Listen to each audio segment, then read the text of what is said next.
Viewers, শিকারী রুই মাছ বাঁধিয়েছেন। এক কাটা দু কাটার খেলায় চোখে দেখে তিনি হিট করে মাছটিকে বাঁধাতে সক্ষম হয়েছেন। দেখুন রুই মাছের যেটা গুণাগুণ আমরা বলি, খেলা আসলে দেখতে চাই একদিক থেকে আর একদিক, সেটি দেখছি। দেখুন ফাতা নিয়ে সামনের দিকে চেষ্টা করছেন শিকারী। একেবারে অভিজ্ঞ দক্ষ একজন শিকারী। দীর্ঘদিন তিনি মৎস্য শিকারের সাথে সম্পৃক্ত, অর্থাৎ মাছ শিকার করেন। দেখুন ছিপকে সুন্দর করে কন্ট্রোল করে রেখেছে, মাছকে ছিপ একেবারে বাঁকা করে মাছ কিন্তু সুতা নিচ্ছে সামনের দিকে কিছুটা।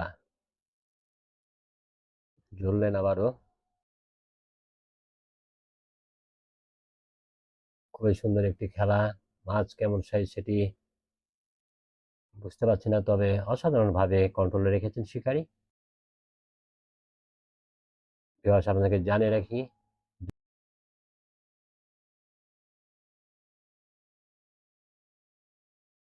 এখন পর্যন্ত তিনি বেশ মাছটিকে নিয়ন্ত্রণে রেখেছেন। আসলে ভালো শিকারীর গুণাবলী হচ্ছে মাছকে সময় দিয়েই তুলবে।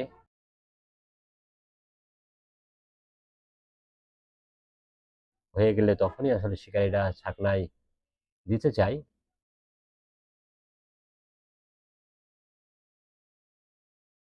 আসলে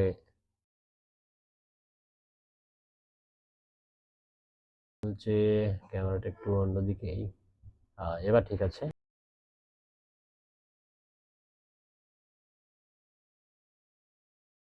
জ্বলছেন আবারও শিকারী, হাস্যোজ্জ্বল চেহারা, কোনো ধরনের চিন্তা নাই, কেননা তিনার নিজের প্রতি কনফিডেন্স আছে।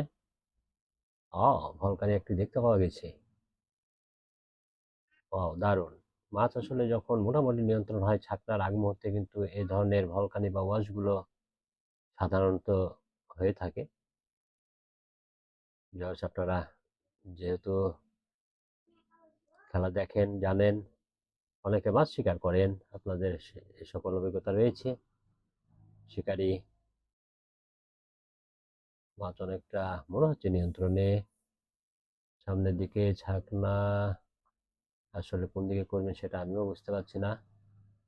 তো ছাকনাকারী প্রস্তুত আছেন। রুই মাছ বেশ খারাপ নয়, দারুণ চমৎকারভাবে ছাকনা দিয়েছেন। শিকারীকে অসংখ্য ধন্যবাদ সুন্দর একটি খেলা উপহার দেওয়ার জন্য। সাথে ভিউয়ার্স, এতক্ষণ সাথে থাকার জন্য আপনাদের সকলকেও জানাই ধন্যবাদ। দেখুন মাছটি।